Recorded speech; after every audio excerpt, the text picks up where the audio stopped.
Anda telah mengunduh podcast yang dipaparkan oleh Pendeta Dr. Erastus Sabdono ini dari truth.id/voice. Selamat mendengarkan podcast ini. Shalom saudara sekalian, salam sejahtera dalam kasih Tuhan kita Yesus Kristus.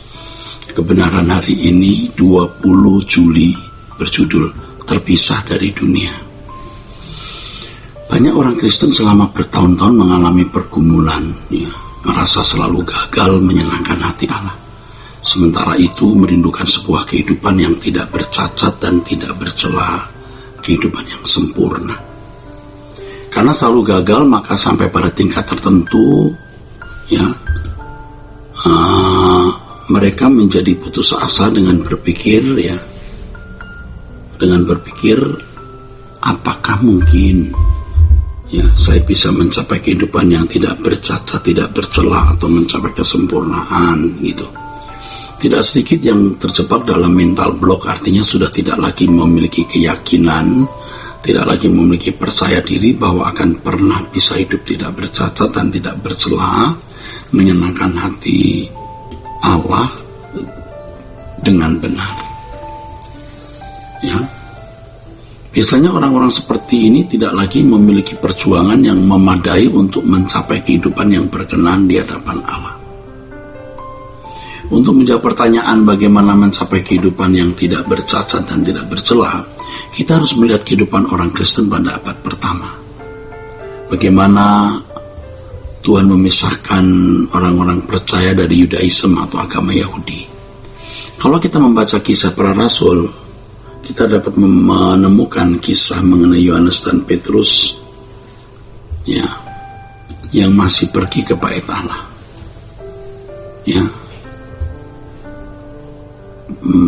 Pada awal gereja mula-mula. Hal ini menunjukkan bahwa murid-murid pertama Yesus masih bergabung dengan orang-orang Yahudi yang beragama Musa, pasca kenaikan Yesus ke surga. Kalau kehidupan orang percaya tidak dipisahkan dari agama Yahudi atau agama Musa, maka mereka tidak akan menemukan kekristenan yang sejati, saudaraku. Tuhan sengaja memisahkan orang-orang percaya dari agama Yahudi dan dunia sekuler dengan maksud agar orang percaya mula-mula menemukan kekristenan yang sejati. Keterpisahan dari agama Yahudi terjadi melalui penganiayaan yang dimotori oleh imam-imam kepala dan tokoh-tokoh agama Yahudi. Mereka menangkapi orang-orang percaya dan membunuh mereka dengan semena-mena, seperti yang dialami oleh Yakobus, Stefanus yang dirajam batu dan lain sebagainya. Salah satu tokoh yang menganiaya orang percaya adalah Saulus. Saulus dengan semena-mena menangkapi orang-orang Kristen dan membunuhnya. Tapi kemudian hari Saulus bertobat menjadi pengikut Yesus, yang berubah nama menjadi Paulus. Aniaya yang dialami orang percaya tersebut mendatangkan pemurnian iman Kristen, mendatangkan atau menciptakannya atau membuahkan pemurnian iman Kristen, membuahkan iman Kristen yang murni maksudnya. Jadi yang dialami orang percaya tersebut menciptakan pemurnian atau menciptakan pemurnian. Dalam hal ini penganiayaan mengkondisi orang Kristen memiliki iman yang murni. Di sisi lain orang percaya juga dipisahkan dari dunia sekuler secara drastis melalui aniaya yang dilakukan oleh Kekaisaran Roma, saudara. Kekaisaran Roma. Dengan hal ini orang percaya secara pribadi dan gereja secara komunitas dipisahkan dari dunia. Dengan aniaya tersebut orang percaya terpisah dari dunia. Aniaya dari pihak Kekaisaran Roma mengkondisi orang percaya tidak mendapat akses sekecil apapun untuk dapat menikmati hidup yang nyaman di dunia ini. Dalam penganiayaan, orang-orang Kristen dipancung, dibakar hidup-hidup, dimasukkan belanga panas sampai mati, dimasukkan kandang binatang buas untuk menjadi makanannya, dan lain sebagainya. Kolosium di kota Roma hari ini menjadi fakta sejarah tersebut. Aniaya dari pihak Kekaisaran Roma juga menciptakan pemurnian iman Kristen gereja mula-mula sampai akhir abad 4. Penderitaan orang-orang Kristen pada zaman itu tidak akan dapat dilukiskan dengan kata-kata. Demikian pula dengan keberanian mereka menghadapi aniaya serta sukacita mereka di dalam Tuhan. Tidak dapat dilukiskan dengan kata-kata, saudaraku sekalian. Ya. Hal ini menjadi kesaksian yang sangat kuat bagi dunia. Format kehidupan orang-orang percaya di gereja mula-mula sangat penting untuk dapat menjadi pola atau landasan hidup orang percaya di sepanjang zaman. Pola ini adalah pola yang tidak pernah Tuhan ubah.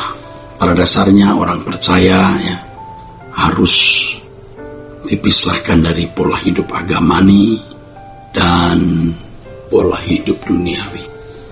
Orang percaya harus mengalami pemutusan sama sekali, cut off, pemutusan sama sekali dari unsur-unsur tersebut, yaitu unsur agamani dan unsur duniawi. Tentu landasan kebenaran ini bukan hanya dari aspek atau sisi sejarah historisnya saja, melainkan juga dari banyak kebenaran yang diajarkan oleh Yesus dan rasul-rasulnya yang tertulis dalam Alkitab Perjanjian Baru. Jadi untuk membangun hidup kekristenan yang benar, saudaraku, atau untuk mencapai kehidupan yang benar-benar semakin tidak bercacat dan tidak bercela, atau semakin sempurna seperti Bapa, sehingga kita berkenan kepada Allah, adalah terpisah dari dunia ini.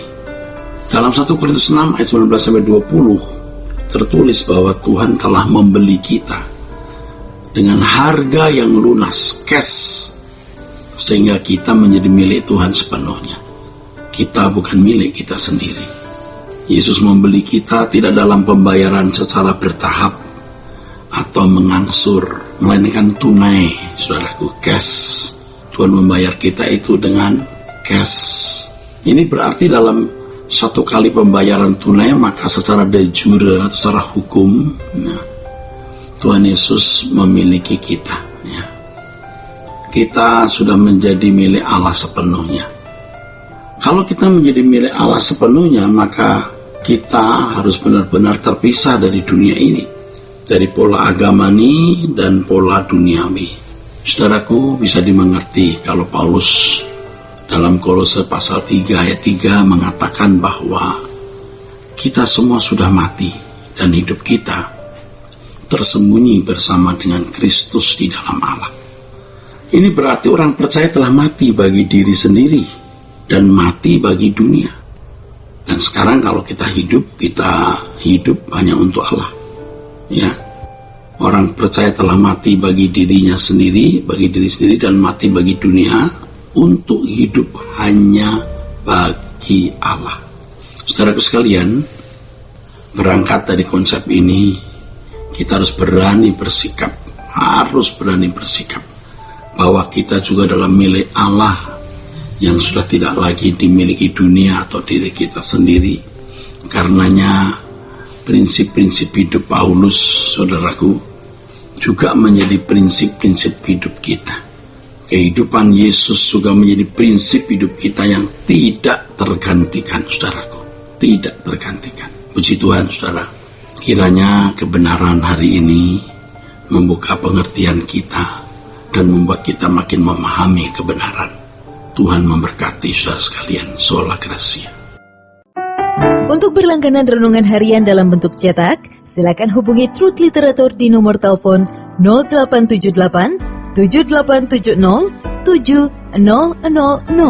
Untuk mendapatkan CD khotbah, MP3 renungan Truth, dan CD album lagu produksi Sola Gracia, Anda dapat menghubungi di hari dan jam kerja di nomor telepon 021 638 60953. Tuhan Yesus memberkati. Sola Gracia.